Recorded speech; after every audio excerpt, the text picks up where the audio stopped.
హనుమంతుడు సీతాదేవిని వెతికేందుకు లంకకు బయలుదేరుతూ రాముడు వేసిన బాణం ఎంత వేగంగా వెళ్తుందో అలాగే గాలి వేగంతో ఆ రావణుడు పాలించే లంకా నగరానికి నేను వెళ్తాను. అక్కడ సీతామాత కనిపించకపోతే అదే వేగంతో దేవతల నివాసానికి వెళ్తాను. స్వర్గంలో సీతాదేవిని చూడకపోతే ఆ రావణుడిని సంకెళ్లతో బంధిస్తాను. నేను అన్ని విధాలుగా సీతామాతను కలిసి విజయవంతంగా తిరిగి వస్తాను అని చెప్పి రివ్వున ఆకాశంలో ఎగురుతూ సముద్రంపై ప్రయాణం మొదలు పెడతారు. హనుమంతుడు సముద్రంపై నుంచి వెళ్తుండగా ఒక పర్వతం అడ్డంగా పైకి పెరుగుతూ ఉంటుంది. ఆ పర్వతం పేరు మైనాకుడు. మైనాకుడు హనుమంతుడికి నమస్కరించి, మీ దారికి అడ్డు వచ్చేందుకు నేను మిమ్మల్ని ఆపలేదు.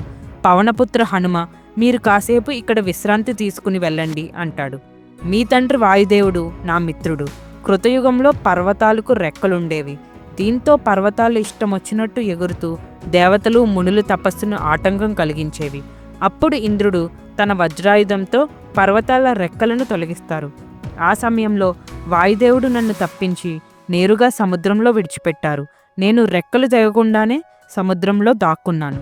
మీరు సముద్రంపై నుంచి ఇప్పటికే చాలా దూరం పయనించారు. సముద్రదేవుడు నన్ను పైకి పెరిగి మీకు ఆశ్రయాన్ని ఇవ్వమని ఆదేశించారు అని చెప్తాడు. హనుమంతుడు తాను రామకార్యమే వెళ్తున్నారని, విశ్రమించే సమయం లేదని చెప్పి నమస్కరించి అక్కడి నుంచి బయలుదేరిపోతారు. మైనాక పర్వతం నుంచి బయలుదేరిన హనుమంతుడికి అతి భయంకరమైన రూపంతో ఒక రాక్షసి హనుమంతుడిని ఆపుతుంది. హనుమ తనకు ఆహారం అవ్వాలని చెప్తుంది. హనుమంతుడు తాను రామకార్యమై వెళ్తున్నారని, కావాలంటే తిరిగి వచ్చి ఆహారం అవుతారని చెప్తారు. ముందుకు వెళ్ళాలంటే ఖచ్చితంగా తన నోట్లోకి వెళ్లాల్సిందే. ఒకవేళ తన నోటి నుంచి బయటపడితే అప్పుడు చూద్దామని రాక్షసి చెప్తుంది. సరే అని అంగీకరించి హనుమంతుడు ఆమె నోట్లోకి ప్రవేశించి తన దేహాన్ని పెంచుకుంటూ పెద్దగా అవుతుంటారు. దానికి తగ్గట్టుగానే ఆ రాక్షసి కూడా తన నోటిని పెద్దగా చేస్తుంది. అంతే, ఒక్కసారిగా హనుమంతుడు చిన్నగా మారిపోయి ఒక్క ఉరుకున బయటకు వచ్చేస్తారు. తర్వాత ఆ రాక్షసి దేవత రూపంలో మారి, నేను సురసాదేవిని, నీ శక్తిని పరీక్షించాలని దేవతలు నన్ను ఇక్కడికి పంపారు అని చెప్తుంది. నీ సమర్థత బలపరాక్రమాలపై మా నమ్మకం మరింత బలపడింది అని ఆశీర్వదిస్తారు. హనుమంతుడు మళ్ళీ సముద్రంపై తన ప్రయాణాన్ని మొదలు పెడతారు. ఈసారి హనుమంతుడికి సింహిక అనే రాక్షసి ఎదురవుతుంది. ఈ సింహిక కోరుకున్న రూపం దాల్చే కామరూపిణి. కేవలం నీడను పట్టుకుని తన ఆహారంగా మార్చుకుంటుంది. అయితే అతివేగంగా సముద్రం పైన వెళ్తున్న ఆంజనేయుడి నీడను చూసిన సింహిక, ఏదో పెద్ద జంతువు వెళ్తుంది, తనకు ఆహారం దొరికిందని సంబరపడి హనుమ నీడని లాక్కుని వెళ్తుంది. ఆంజనేయుడు ఏంటి, నా వేగం ఇంతలా తగ్గింది అని చూస్తే సింహిక నీడను ఆపుతుంది. అమాంతం నోట్లో హనుమని పడేస్తుంది. హనుమ లోపల పెద్దగా మారి ఆమెను చీల్చి బయటకొచ్చేస్తారు. అలా సముద్రంలో ఎదురైన ప్రతి అడ్డంకులను దాటి చివరకు లంకకు చేరుకుంటారు. అయితే లంకా నగరాన్ని కాపలా కాస్తూ లంకిని అటూ ఇటూ తిరుగుతూ ఉంటుంది. ఇప్పుడు ఈమెతో యుద్ధం ఎందుకులే అని హనుమంతుడు చిన్నగా మారి లంకా ద్వారాన్ని దాటేందుకు ప్రయత్నిస్తారు. లంకిని హనుమను పట్టుకుంటుంది. నీవు దొంగతనం చేయడానికి వచ్చావా అని గద్దించి అడుగుతుంది. ఆ ప్రశ్నకు హనుమంతుడికి కోపం వచ్చి క్రోధావేశంతో పిడికిలి బిగించి ఆమెను బలంగా కొడతారు. లంకిని రక్తం కక్కుకుని నేల మీద పడుతుంది. అంతలోనే స్పృహ తెచ్చుకుంటుంది. బ్రహ్మదేవుడు ఒకప్పుడు ఒక వానర రాకతో రావణుడి అంతం సమీపిస్తుంది. ఆ సంగతి గుర్తుపెట్టుకో అని చెప్పారు. వెళ్ళు, వెంటనే నీవు లోపలికి వెళ్ళు, నేను నిన్ను గుర్తించాను అంటుంది. అలా లంకిని శాపం విమోచనం అవుతుంది. లంకా దహనంలోకి వెళ్లే ముందు ఇంకా నా ఛానల్ని సబ్స్క్రైబ్ చేసుకొని వాళ్ళుంటే సబ్స్క్రైబ్ చేసుకోండి, వీడియోకి ఒక లైక్ ఇవ్వండి. సీతాదేవిని వెతికేందుకు హనుమంతుడు లంకలో ప్రవేశిస్తారు. అశోకవనంలోకి వెళ్తారు. అశోకవనం చాలా అందంగా ఉంటుంది. పచ్చని చెట్లు, పక్షులు, రంగురంగుల సుగంధ పుష్పాలు, రకరకాల పండ్లతో చూడటానికి రెండు కళ్ళకు ఎంతో సౌందర్యంగా అనిపిస్తుంది. సీతమ్మను ఎలా గుర్తించాలి అనుకుంటారు హనుమంతుడు. అశోకవనంలో అంతమంది రాక్షసుల మధ్య ఒంటరిగా కూర్చుని దుఃఖిస్తూ ఉంది సీత.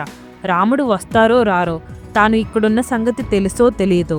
రావణాసురుడు రోజూ ఉదయాన్నే అశోకవనానికి వచ్చి తన పరాక్రమం గురించి చెప్తూ, బెట్టు చాలించు, నా మాట విను అని ఒత్తిడి చేస్తున్నాడు.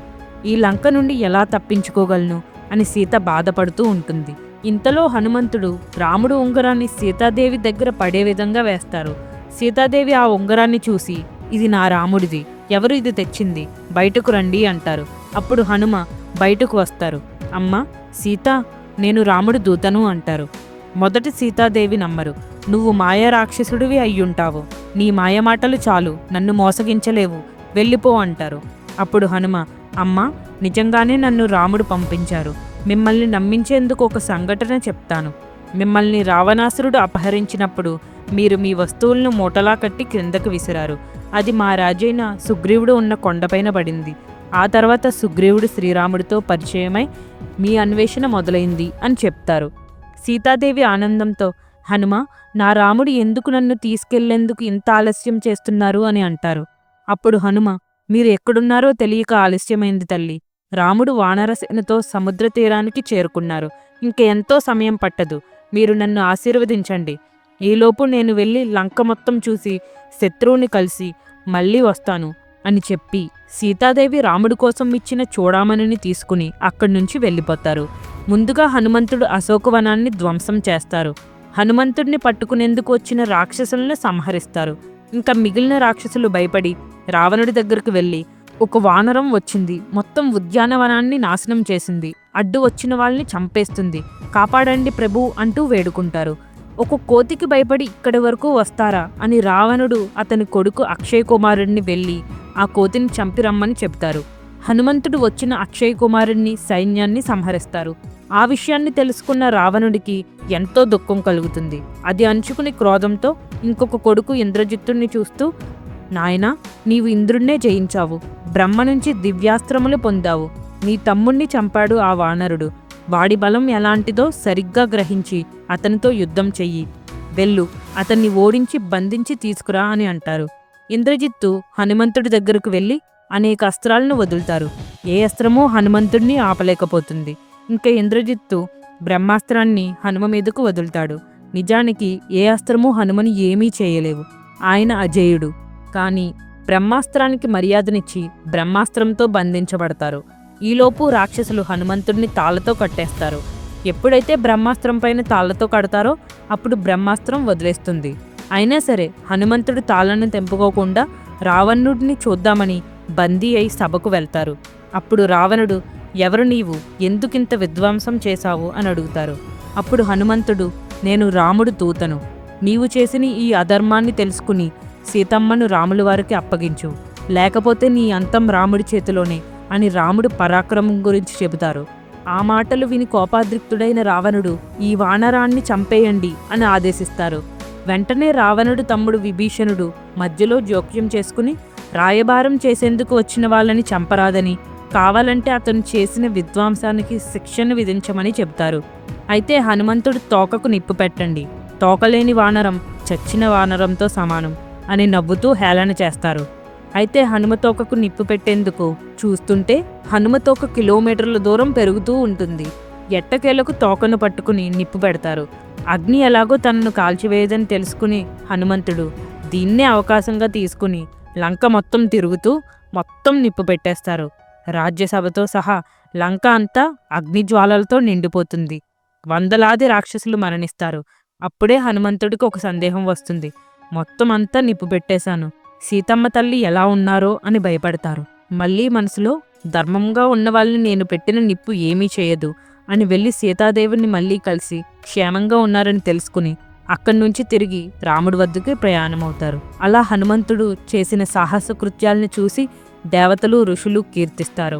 ఆంజనేయుడు అతులిత బలదాముడు, జ్ఞానులలో అగ్రగణ్యుడు, సకల సద్గుణావంతుడు, బజరంగబలి, ధీరుడు, సూర్యుడు, మరెన్నో గుణాలు కలిగినవాడు. హనుమంతుడు శ్రీరాముడు పక్షాన చేరి ఆయన విజయానికి మూల కారణమయ్యాడు.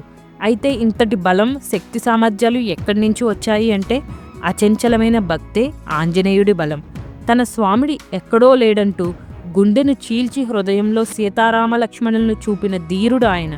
సీతను చూసి రమ్మంటే రావణుని బలబలాలు, యుద్ధవ్యూహం అన్నీ చూసి అంచనా వేసి చివరిలో లంకను దహనం చేసి అనేక కార్యాలు చక్కబెట్టుకుని వచ్చి శ్రీరాముని మెప్పి పొందారు ఆంజనేయుడు. తాను ఆజన్మ బ్రహ్మచారి అయినప్పటికీ ఆదర్శ దంపతులైన సీతారాముల్ని కలిపి భావితరాలకు ఆదర్శంగా నిలిచారు.